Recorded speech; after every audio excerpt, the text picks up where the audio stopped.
Today we will be talking about systems of linear equations, which is Chapter 4. Section 1, Solving Systems of Linear Equations by Graphing. A system of linear equations consists of two or more linear equations. However, this section we will only be considering two equations. The solution of a system in two variables is any ordered pair that solves both of the linear equations. For example, determine whether the point -3, 1 is a solution to these two equations by substituting -3 into the x and 1 into the y.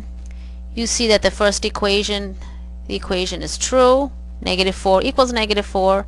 The second equation, substituting the -3 into the x and the 1 into the y, you have 4 equals 4, therefore it is true to both equations. Therefore the point -3, 1 is a solution to the equation. Another example, determine to see if the point 4, 2 is a solution to both equations. The first equation is true, the second equation is not true, therefore that point is not a solution to both equations. Solving the system by graphing. You first graph the first line, then you graph the second line. The point of intersection is the solution. Here you see the point 4, 2 is where the two lines intersect, making the system consistent and independent. Consistent because there is at least one point of intersection. Independent because there's two lines that are not the same. Here they substituted the 4, 2 into the equations, and the two equations are true, therefore it checks. Graphing these two lines, -x plus 3y equals 6 and 3x minus 9y equals 9. The two lines appear to be parallel, therefore there is no point of intersection, which means there are no solutions, making the system inconsistent and independent. Graphing these two lines, x equals 3y minus 1 and 2x minus 6y equals -2. The two lines appear to be identical, which is the same line, therefore they intersect infinitely, which makes the system consistent and dependent. Dependent because the two lines are the same. Therefore you have three possible outcomes: one point of intersection, so you have one solution; parallel lines, which are no solution; coincident lines, therefore infinite number of solutions.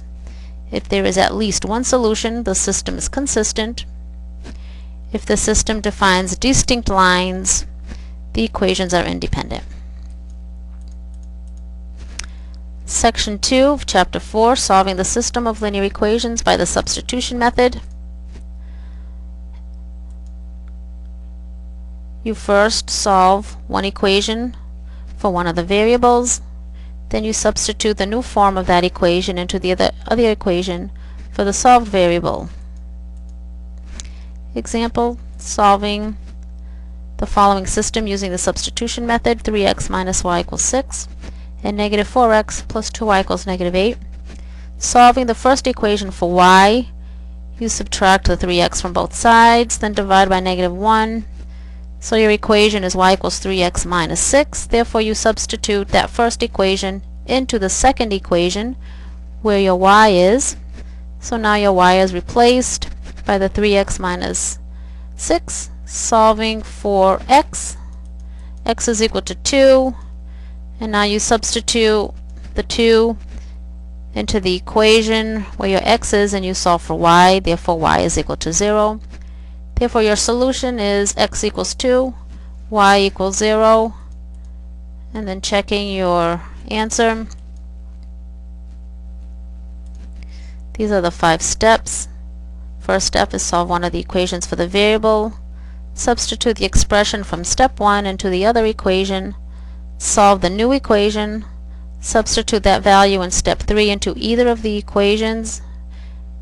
And then you check the proposed solution in the original equation. Here is another example, y equals 2x minus 5 and 8x minus 4y equals 20. Substitute the y equals 2x minus 5 into the second equation where your y is. And here your x's cancel, leaving a true equation, 20 equals 20. Therefore, you have infinite solutions, which makes the system consistent and dependent. Here you have another equation where your equation is not true. If the variables cancel and you're left with two numbers that are not equal, your system is inconsistent, which means you have parallel lines with no point of intersection.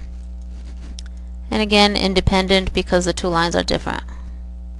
Section 3, solving the system of linear equations by the elimination method. Here is an example, 6x minus 3y equals negative 3, and 4x plus 5y equals negative 9. Here you multiply the first equation by 5, and the second equation by 3. So you cancel the y variable, leaving it your x. Solving for that, x is equal to negative 1. And then you substitute negative 1 back into the equation, solve for y. Therefore, your solution is negative 1, negative 1. Checking your answer. Here are the 6 steps in solving a system using the elimination method. If you have a fraction, again, make sure you multiply each term by the least common denominator to get rid of your denominators. And there you have two equations with no fractions.